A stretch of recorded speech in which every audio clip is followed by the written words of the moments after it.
Hello, Australian Chemist here. Today I'm going to be extracting phosphoric acid from this industrial strength Ranex Rustbuster. So rust remover essentially. I'm going to do it by distillation. So in this one, there's a sort of a bit under a litre now because I've had an attempt at it, which I accidentally messed up, where the the Rustbuster all foamed up when I was heating it during the distillation, and then just spilled out into the I forgot the word, the collection beat thing. So this one, according to it, has 345 milliliters per litre. So here is my little distillation setup. For the time being, I don't have a water pump, so I'm just using this basic kind of system, so that when it heats up here and you get either the water will just heat up and become a little less dense because of expansion and everything, or it will get small bubbles.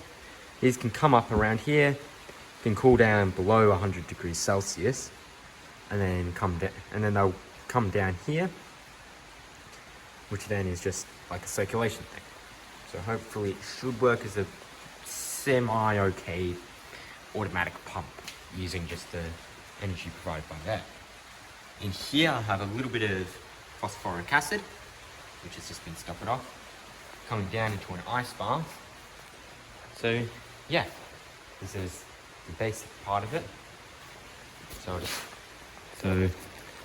Oh, whoops, I just realized I made a mistake. The mistake I just made is I forgot to fill this little guy up in the tranche here with a, what's it called?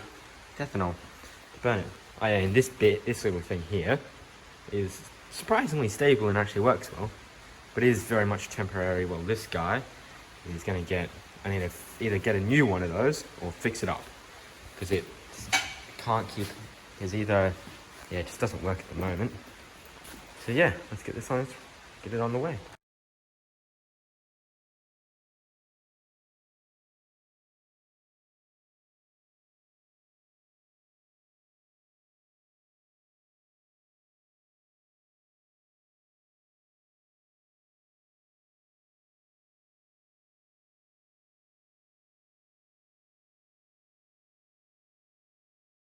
Alright, note to self, be very careful with the bubbling, because I just dropped in my glass, as you probably saw, and it just all went up, which wasn't fun. That's why we wear gloves and glasses and coats.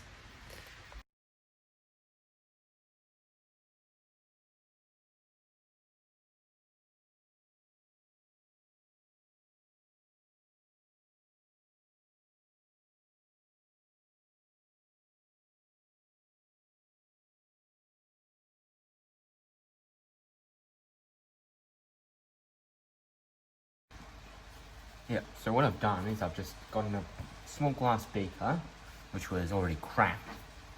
And I've just broken it up inside of here with a mortar and pestle, and just chucked the shards in there, because those will help give like a thing for the gas bubbles to form on, so it doesn't all just go boom like it did before. Should help the distillation go a little bit better.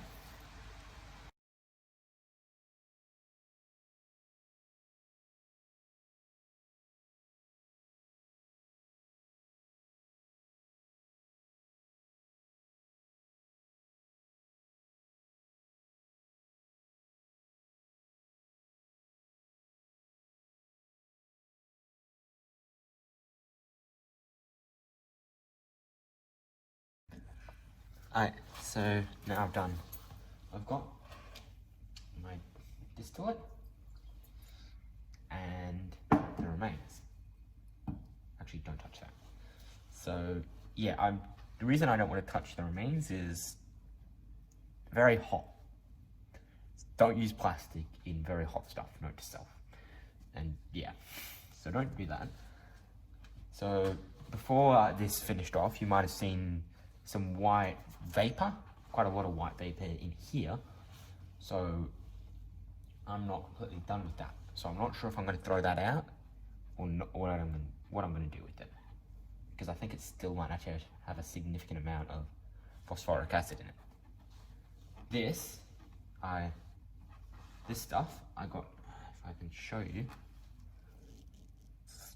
that it's a bit different. When I compare that to my test paper, that comes out as probably about a 0.7, I'd say. Bit of a rough guesstimate.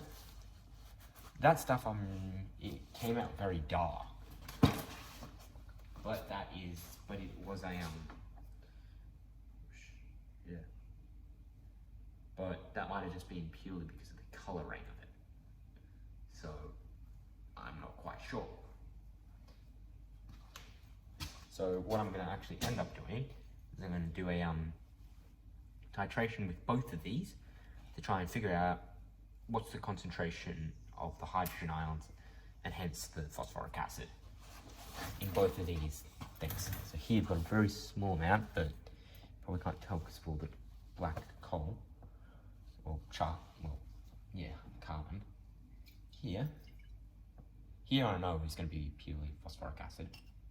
Maybe a few organic things that, I don't know, from the, what's it called, original stuff, but that should be fine. Most of that is actually burnt up, as you can see, because that's on the inside.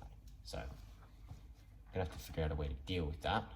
Probably throw in a bit of hydrochloric acid and potassium permanganate, try and oxidize it, maybe, not sure. Yeah, so I'm probably gonna pack everything up, sort of, and yeah,